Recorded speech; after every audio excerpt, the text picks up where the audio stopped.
In this video, Linus and his new crew member Ted sail north of a potential cyclonic storm over Bundaberg. Subscribe to the Slow Boat Sailing channel, where we give you the stories of the most interesting sailors in the world and our round-the-world adventure. Okay, we're motoring to Port Moselle. We anchored the night at the Little Anse, and I think that was a good decision. There was good holding there. Didn't have to put out much chain. Very easy to pick up in the morning compared to what I had to pick up in Bay de Noumea, where we had like 20 knot breeze and a lot of fetch. We're just coming into the entrance of markers here where Port Moselle is in the downtown Noumea, and we're gonna have to call them. They are expecting us today. They were expecting us yesterday, but I called them to expect us today. But we need to find out where exactly our slip will be, and so the plan is to probably stay in Port Moselle until we do the offshore passage to Bundaberg in Australia. But the engine's doing great. We've been making about 4 knots dead into the wind. The only downside is that the RPM gauge is not on, so I'm just doing it by sound of the engine, essentially. I needed to pick up Ted in Noumea. He was flying in from Sydney. Ted's a boat owner. He has a nice cruising boat in the Sydney area, but this was his first offshore passage, and it was great to have him on board. Unfortunately, our intended destination of Bundaberg was proving harder and harder to sail to as I looked at many, many weather windows, and we had to change plans. Ted and I are sailing wing and wing here, and we're just outside of Noumea. I think we were at BAHAMAS, and we're gonna head out one of the more northern passes, and we're gonna have a course towards Cairns because the weather was kind of crappy. You know what, since I've been looking at the Bundaberg passage since last December, it's really hard to string together 7 good days to Bundaberg, and we probably need 7 days. So there's a gale forecast for starting on Friday, I think. That's going to form like right over Bundaberg, and that, you know, I was seeing that in December quite a bit, and we're seeing it here too. And you know, it was looking, even if we were lucky, it was going to be like 4-7. So, but it, you know, my weather forecasters were little. One was quite optimistic, but I don't think that is what I saw in Windy. And the other one was like, it's definitely a gale. So, and that's what I saw. So, if we go north, we're going to have nice trade winds from the southeast that should push us up the Australian coast or towards PNG, and so that's why we're aiming towards Cairns. We're trying to stay north of where the system's going to form and take advantage of those winds. We want to be north, but we also want to be far enough west, because when it actually forms more cyclonic, then we want to be on that western side of whatever the cyclone is, because those are the winds that are going to drive us to Cairns. All right, we're midway through day 2 of the offshore passage from Noumea to Cairns. We kind of haven't been making terribly great time, but been doing about 4 knots per hour, but it's been mostly downwind run. We had a brief where we were beam reaching, but besides that, we've been wing and wing most of the time. You know, it's always tricky to get the poles just the way you like them. We were having trouble with the little pole for the stay sail, which is a new addition to the boat from Tonga, that you know, it kept on popping out because it doesn't have a mechanism, and it was like the big pole, the whisker pole, was already bent, but it was pretty stiff, and we had to work it out before we could put up the whisker pole. But now we don't have to worry so much about the jibes and that messing up our sail plan. If you're wing and wing, if you have both poles out, then you're good to go. I think it's a little over 1,200 nautical miles to Cairns. What we're trying to do right now is trying to get a lot of westing and also be north of the kind of the bad weather, right? So I mean, I think there's going to be at least force 8 that if we went straight to Bundaberg, we would have hit. So we're just trying to make good time, but also conserve fuel, because I think probably on Wednesday at least, but maybe tomorrow too, we're gonna have to motor, so we might see the seas really dying down and the winds dying down, and we'll need to use the motor then. And you know, I mean, if we use a half a gallon an hour, you know, we've got a 25 gallon tank and we've got 25 gallons on the jerry cans, then you know, that's a total 500 mile range, but you really don't want to go below half a tank, really. I think that's kind of risky. Then you risk the engine dying due to sediment in the tank, especially when you're offshore. Now, you're puttering around in a calm harbor, I think you'll be fine. But yeah, so right now we're just trying to conserve at least diesel and get the miles that we can while we've got these easy downwind runs. And I think, you know, if our timing is good, and I think it should be good, even with our slow pace, I think we should be well ahead of the part of the storm where it goes cyclonic. So it starts out like well below Bundaberg, but then they get force 8 in Bundaberg like on Friday. But the forecast is by Tuesday it goes cyclonic, and if you're on the east side of the storm, the winds, a downwind run will run you into this eye.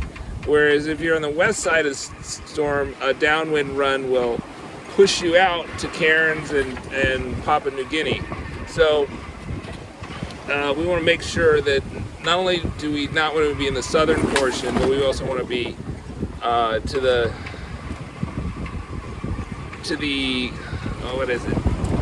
west side, definitely west of Bundaberg before Tuesday. And so, but we'll be well north of them too. And, you know, in terms of problems, we haven't had a lot of problems so far in the passage, besides the normal stuff with the sails. The below decks autopilot, I figured out what went wrong on day one. It was so long since I installed, I forgot the whole concept. But the concept is it's a spoke. It's like a bike spoke. It turns a bike spoke, and there's a chain on the quadrant, and it turns the chain on the quadrant. That's how the engine works, or the motor works for it.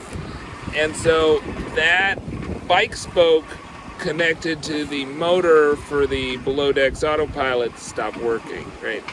It popped off, and I think it has a screw attached to it, and it also has a key, and then it has a little locking mechanism, and all that stuff popped off. And I don't think I found the screw. I found the key at one point. I hope it's still there, because it kind of stopped working when I got it briefly working, and then it stopped working, and I forgot about the fact that there's supposed to be a screw holding it in, and I don't know how that came out, but I did find the washer for it.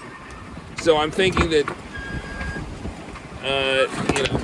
so I'm going to struggle with it below the hatch a little later to install that, see if I can get that installed, because I don't expect the wheel pilots to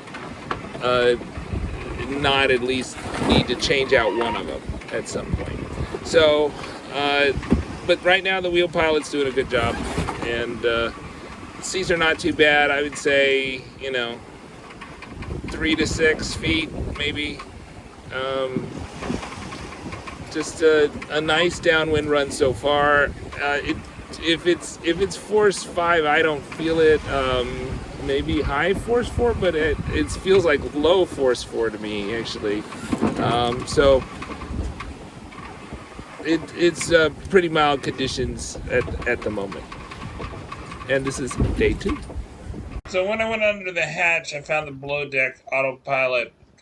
Its chain was missing, so I needed to put the chain back on. I actually just kind of screwed it back in and put in a washer there to hold it in. Although I did not find the key again, and so the good thing was we didn't have to use that autopilot. The wheel pilot, which was the original autopilot, was working pretty well during this passage, so we didn't really have to test the limits of the below deck autopilot without a key to hold for it to turn properly.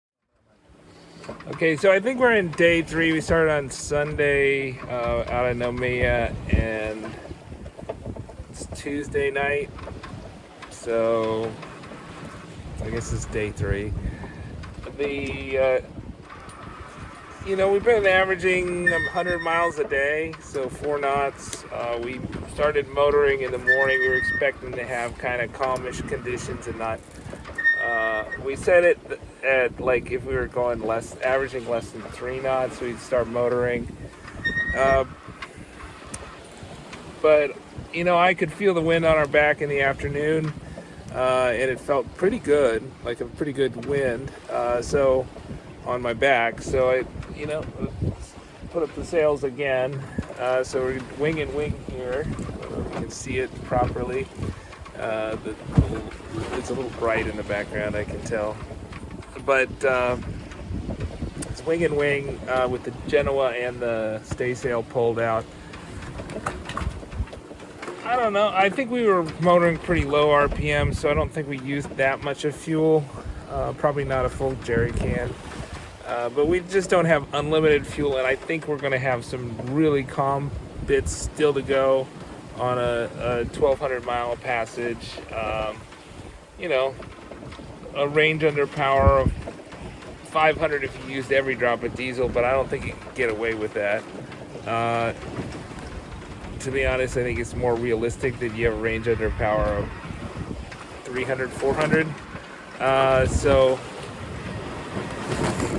as much as we would like to make the early wherever we're to our waypoints, I don't think it's worth it to burn fuel just to get a knot difference.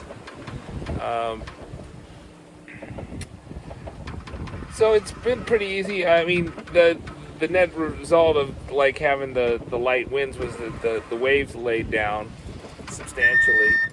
We're also kind of north of Grand Terre right now, I think. I think we're just like beyond Grand Terre. We weren't able to see it for most of the day.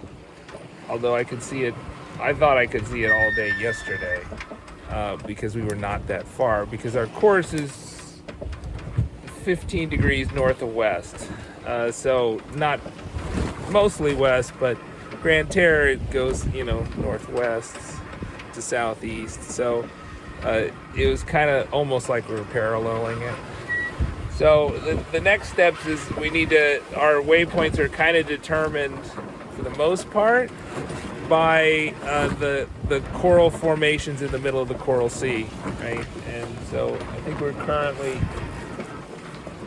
heading towards this northern coral formation, and we should be there in a couple days or 3, and then conceivably we could turn due west, but I'm not even sure that's a good idea. We might continue on our course, which is closer to the pointing to Port Moresby, but we'll make a westward turn at some point towards Cairns. But it just seems like with the weather system that I viewed, and I had Jana look at windy, it just seemed like that the gale, if you get north of the gale and you're far enough west, you're going to have force 6, force 5, right? Maybe force 4, maybe calms. But if you're too much south, then you could experience force 7, 8, 9, 10. So you want to definitely be north of this storm and also west of this storm if it ends up materializing early next week around Tuesday.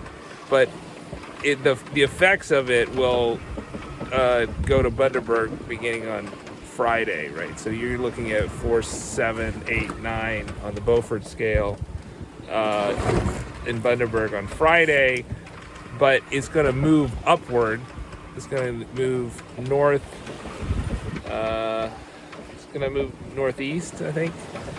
And so as it moves up from Bundaberg, then it takes on a cyclonic tilt, and we want to be on that northwest side of it, because that's going to spit out air that's going to push us up the Australian peninsula, push us up to Port Moresby, etc., to Thursday Island and that stuff, and that would also give you a beam reach into Darwin, or not Darwin, sorry, Cairns. We're headed towards Cairns. Okay. See you. So those were the first 3 days of the offshore passage. Subscribe so you can hear the end of our journey to Cairns. At the Slow Boat Sailing channel, we give you the stories of the most interesting sailors in the world in our around the world adventure.